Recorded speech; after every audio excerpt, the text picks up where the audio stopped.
depois de uma gestão anterior um pouco conturbada, pegou rombo de caixa, pegou muita coisa, enfim, que podia ser mudada e tem feito um trabalho, como o Napo falou, bem legal, que mudou muito, a gente viu nesses últimos anos para cá.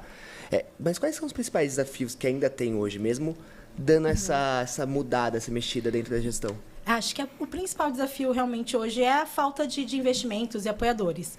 Né? A gente vê assim, porque a gente tem muito, por exemplo, até na própria seleção né, nacional, a gente tem uma equipe multidisciplinar, tem atletas também que sabe, hoje estão tentando ter aquela coisa de alto rendimento e tal, mas a falta de investimento que acaba não deixando que a gente tenha uma estrutura 100% para eles, né? Ou dar condições melhores para os técnicos e para os atletas, para que eles só se preocupem no campo, sabe? Hoje ainda a gente não consegue.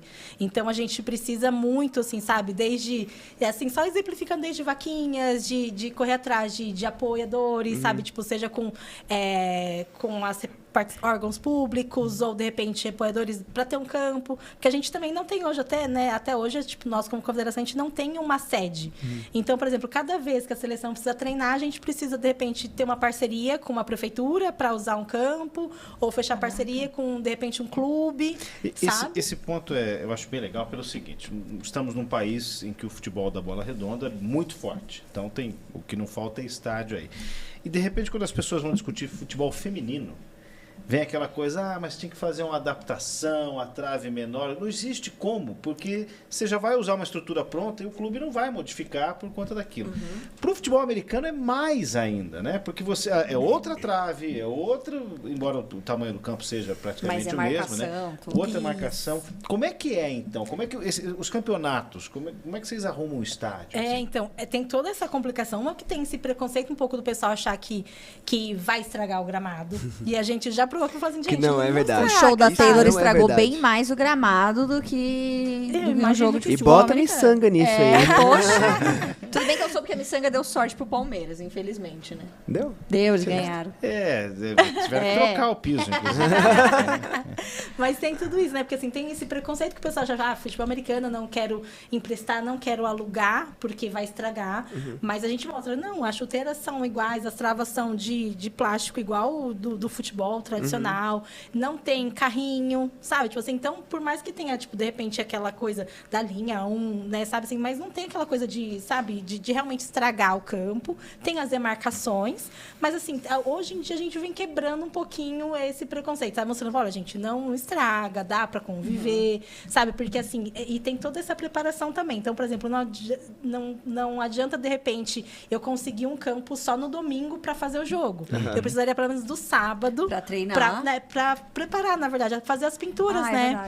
Porque assim, lá nos Estados Unidos, tipo, os campos já estão demarcados, delimitados e tem até a pintura própria, né? De repente, eles só fazem o estádios logo. como o do Jets e do Giants, que é tecnologia, os não, caras você tira meia fantástico, hora. você troca cor, tudo, sonho. Né? Aqui no Brasil tem time que pinta de noite, por exemplo. A gente foi para uma final do Vailers que eles estavam perto da meia-noite pintando, com tudo escuro, com a lanterninha aqui pintando, cara. Porque assim, de repente teve jogo de soccer até tipo 3 horas da tarde, aí liberam o campo às 5 pra gente preparar pro dia seguinte, 10 horas da manhã, vamos supor, sabe? Então aí vira a noite pintando o campo. E nesse caso para estádio, né? Que é uma coisa também para receber gente, porque eu imagino que campo de faculdade seja até um pouco mais fácil, às vezes, para ter, mas você não pode receber. Então, esse que é o problema, porque assim, hoje aqui, por exemplo, em São Paulo, a gente tem alguns campos específicos de futebol americano, por exemplo, tem um aqui em Santo Amaro, na parte da Guarapiranga, tem Leme também, mas são assim, Nossa, campos, de Leme é legal, né? hein? De Leme já joguei lá, maravilhoso. É um tapete. É um tapetinho, sabe? Então a gente tem alguns espaços, vamos dizer assim, para jogar,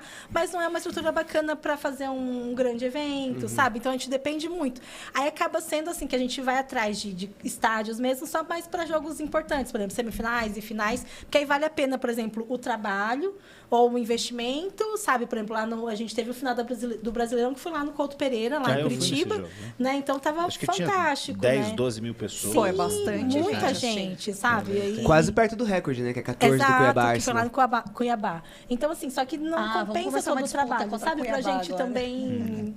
Imagina, vamos fazer, vamos lá. Tá lançada a campanha próximo Brasileirão. São Paulo consegue mais do que 14 mil. A gente tem que se empenhar. Com certeza, fazer um campo bacana. Aqui... Cris, na próxima você avisa nós e aí a gente vai fazer uma batalha. Contra Cuiabá.